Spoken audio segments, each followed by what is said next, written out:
बहुत सारी कमियां हैं। हमारे पास संसाधनों की कमी है, हमारे पास सोच की कमी है, हमारे पास मैनेजमेंट की कमी है।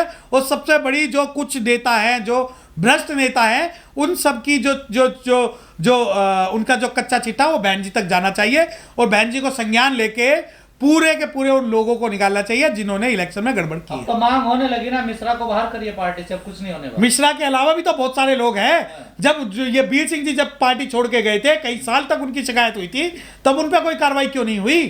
क्या आप अगर सोचते हैं कि गलत सिर्फ एक व्यक्ति है, तो एक व्यक्ति की गलती नहीं है। बहुत सारे लोग आज भी पार्टी में ऐसे हैं जो पार्टी को अंदर ही अंदर खोखला करने का काम कर रहे हैं। बहुत सारे लोग आज भी पार्टी के अंदर ऐसे हैं जो बहन जी तक सच्चे बिल्कुल यथार्थ पिक्चर नहीं जाने देते। बहुत से लोग आज भी ऐसे हैं जो पार्टी के अंदर जो कमियां हैं उन कमियों को दूर नहीं करने देना चाहते, क्योंकि फिर उनका जो अपना अस्तित्व है वो खत्म हो जाएगा। देखिए, हमारा ब्राह्मण से, मुस्लिम से, जाटों से, गुज्जर से कोई भी बैर नहीं है। हम राजनीति करते हैं, प्योर राजनीति करते हैं, सर्व समाज की राजनीति करते हैं। और हो सकता है कि इस बार उनका जो मन है हमारे प्रति ना रहा हो, परंतु अगली बार वो मन जरूर आएगा। और दूसरी बात, अगर आप हार का ठीकरा सिर्फ और सिर्फ सतीश चंद्र मिश्रा पर फोड़ना चाहते हैं तो वो बिल्कुल गलत है। समाज के हर व्यक्ति की जिम्मेदारी थी इस इलेक्शन में भाग लेने की।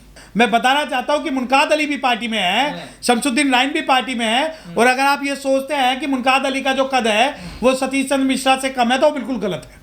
सर, समाज में तो नहीं लगता इनका कोई कदर, समाज इनके कहने पे चलता। देखिए, समाज, बहुजन समाज की अगर आप बात करते हैं, इनके अपने समाज में देखिए, इनके समाज के हमारा जो पक्ष है, हमारा जो मोटो है, वो हर समाज को प्रतिनिधित्व देना है। दूसरी बात कि हमारे कुछ लीडर्स हैं जिन्होंने इस बार इलेक्शन में धांधली की है, बिल्कुल की है। ईवीएम पे सवाल खड़े करने वाली बहुजन समाज पार्टी पहली पार्टी है भारत के अंदर जिसने ईवीएम पे सवाल खड़े किए। और बहुजन समाज पार्टी ऐसी पहली पार्टी है जिसने सुप्रीम कोर्ट में पिटीशन फाइल की। उस वक्त सब हमारा माखौल उड़ाते थे कि नहीं, ये नहीं और वो नहीं। तो आज मैं आपको बताना चाहता हूँ कि आप आज मुझे एक बात बता दीजिए, अगर आप ये सोचते हैं कि बहुजन समाज में से सिर्फ जाटव चमार की हार हुई है, तो आप मुझे एक ओबीसी नेता बता दीजिए जो जीता। नहीं, हमें बीजेपी की विचारधारा से कोई सीखने की जरूरत नहीं है। बीजेपी के पास हजारों हजार करोड़ रुपए है, हमारे समाज के पास 5 रुपए का चंदा है। हमारे पास जो एसेट्स के मामले में जब आप कहते हैं कि दूसरी सबसे बड़ी पार्टी है, मैं आपको बताना चाहता हूं कि अभी एक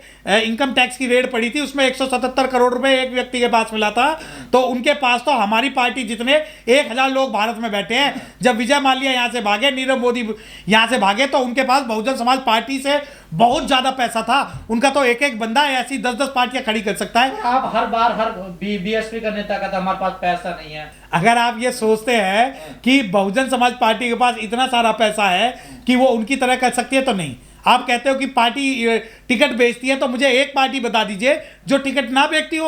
और बहुजन समाज पार्टी को जिसे टिकट दे दिया वो तो वो बहुजन समाज पार्टी का हो गया, जिसे नहीं दिया वो ये कहेगा कि बहुजन समाज पार्टी टिकट बेचती है। मैं आपको बताना चाहता हूं कि जो मनुवादी मानसिकता वाले लोग जो आज भी ये सोच रहे हैं कि बहुजन समाज पार्टी खत्म हो गई है, तो बताना चाहता हूं कि ये 1.5 करोड़ लोग वो भारत के अंदर क्रांति लाएंगे जो आने वाले समय में इतिहास बनाएगी।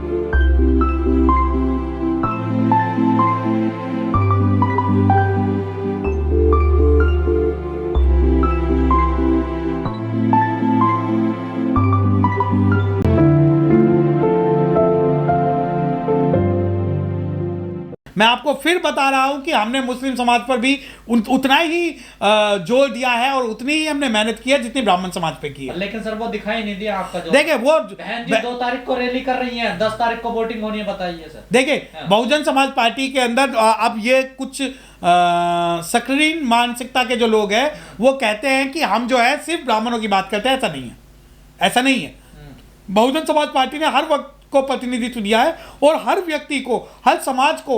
मुझे आप एक जाति ऐसी बता दीजिए उत्तर प्रदेश के अंदर जिसको बहन कुमारी मायावती जी ने और बहुजन समाज पार्टी ने। तो लोगों को शक होने लगा ना सर, अब तो लोग कहने लगे कि मिश्रा के हाथ में खेल नहीं है। देखिए, ये मिश्रा ने कैप्चर कर लिया पूरी पार्टी को और देखो वही हो रहा, खत्म हो रही है पार्टी। अगर जो ये लोग कहते हैं कि मिश्रा की वजह से पार्टी हार गई, तो हमें बुरा जो ढूंढन में गया तो बुरा ना मिला कोई, जो तन झाका आपना तो मुझसे बुरा ना कोई। हमारे समाज के कितने प्रतिशत लोग ऐसे हैं जो खुलकर बहुजन समाज पार्टी के समर्थन में आए? उन लोगों ने, ये वही लोग हैं जिन्हें मूर्तियां तो दिख जाती थी, परंतु उन्होंने कभी ये नहीं कहा कि हमारे आत्मसम्मान का प्रतीक है मनुवाद। और जब सामाजिक इस लड़ाई में हम भाग लेंगे, तो ये लड़ाई सिर्फ और सिर्फ 85 बनाम 15 की थी। किस प्रकार से खत्म हो गई? आप अगर सीटों को ही जीत का पैमाना मान रहे हैं तो मैं आपको बताना चाहता हूं, बाबा साहब डॉक्टर भीमराव अंबेडकर कभी इलेक्शन नहीं जीत पाए थे।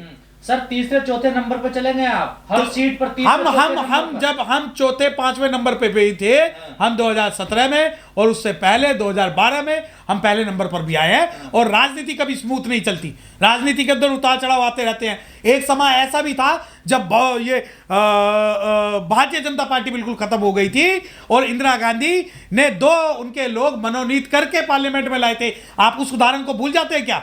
आप ये भूल जाते हैं कि एक समय ऐसा भी है, आज समय यह भी है कि कांग्रेस को अपना अस्तित्व बचाने के लिए संघर्ष करना पड़ रहा है। एक समय ऐसा भी था जब भारतीय जनता पार्टी का एक भी व्यक्ति पार्लियामेंट में नहीं था।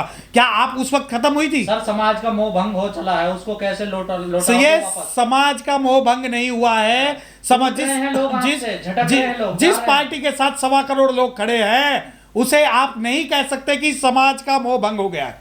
जिसके पास 1.25 करोड़ लोग आज आंख नीच के विश्वास कर रहे हैं, वो 4 लोग हमारी तैयारियों को देख के, हो सकता है हमारे लोग इकट्ठे ना हुए हो, पर वो सभी लोग इकट्ठे हो गए। तो सर दलितों का वोट कहां चला गया चुनाव? नहीं, अब बिल्कुल बहुजन समाज, ये आप 1.25 करोड़ जो वोट मिले वो किसे मिले? वो शेड्यूल कास्ट के वोट ही तो है। कुछ तो प्रत्याशी के अपने भी वोट होंगे ना? नहीं, प्रत्याशी के अगर अपने वोट है तो प्रत्याशी को दूसरे स्टेट में लड़वा के दिखा दीजिए ना आप।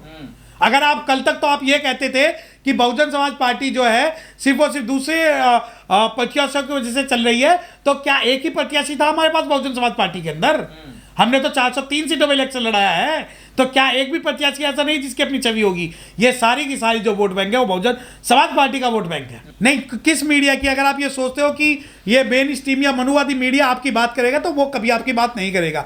आपके पास अगर पैसा होता है तो क्यों आज लालू यादव जी जो जेल में पड़े हुए हैं, क्या उन्होंने मीडिया का सहारा नहीं लिया था? परंतु उनके उस पर कोई नहीं बोला, उनके पास भी पैसे थे तो वो नहीं कर पाए, क्योंकि मीडिया का एक निष्पक्ष चरित्र है। वो शोषित की बात नहीं करेगी, वो मनुवाद की बात करेगी, और मीडिया हमारे पास नहीं आएगी और ना ही हमारी बात करेगी। जो सर्वे आए थे, एग्जिट पोल आए थे, वो कितने सच्चे साबित हुए आपकी नजर में? देखिए, वो सर्वे नहीं था, इनकी जो पटकथा थी उसकी कहानी थी कि हम इस प्रकार इतने इलेक्शन जीत जाएंगे, और मीडिया को सब पता था कि किस प्रकार ये साम दाम दंड भेद से कितनी सीटें लाएंगी।